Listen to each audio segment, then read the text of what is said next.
Ykä tässä Pienoismallimarketista. Käy tässä läpi vähän nopeasti. Meillä on tullut uutta maalikamaa ja koko meidän maalikäytävän. Me sanotaan sitä maalikujaksi läpi. Aloitetaan Citadelin Warhammer värisarja.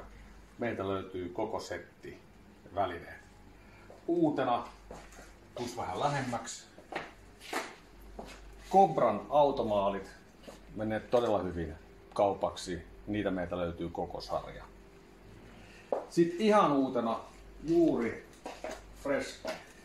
Te, jotka olette käyttäneet Alcladin metallimaaleja, teille hyvä uutinen.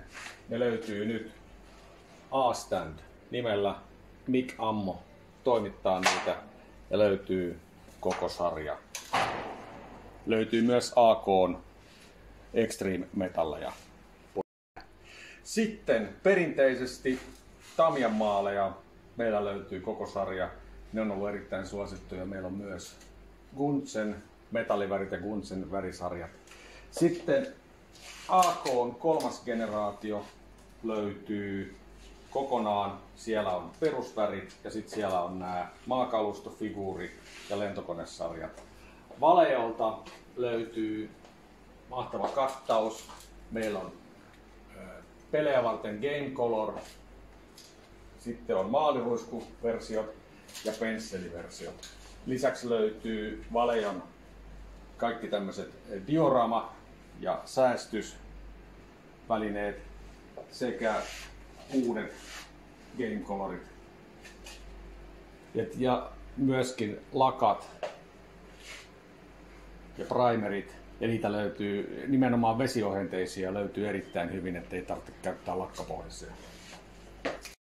Toinen aivan uusi tuote on AK:n musteet, jotka löytyy meidän maalikujalta. Lisäksi heiltä on tullut lisää tuotteita, erilaisia vanhennustuotteita. AK:n tuotteet meiltä löytyy myös MIGin vastaavat, palataan siihen myöhemmin.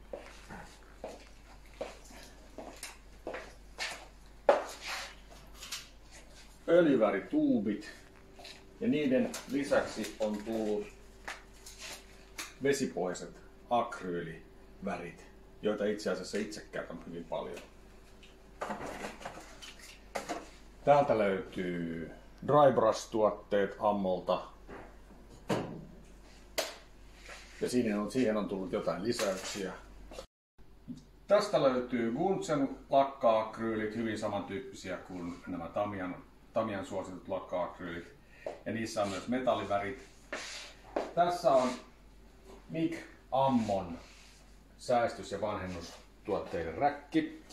AK:n kolmas generaatio. Tähän on tulossa uudistettu painos, jotka on meille jo matkalla. Tässä Mick Ammon vanhempia vesiohenteisia maaleja. Ja kuten näette, hylly on vielä tyhjä, tavarat on jo tullut, mutta meille tulee koko Atomin maalisarja. Sitä on jo odotettukin. Lisäksi löytyy MRP:tä, lakkoja, kuntsee, valejoa, spraypulloja, pensseleitä. Mission Modelsia löytyy tuosta takaa. Hatakat löytyy täältä.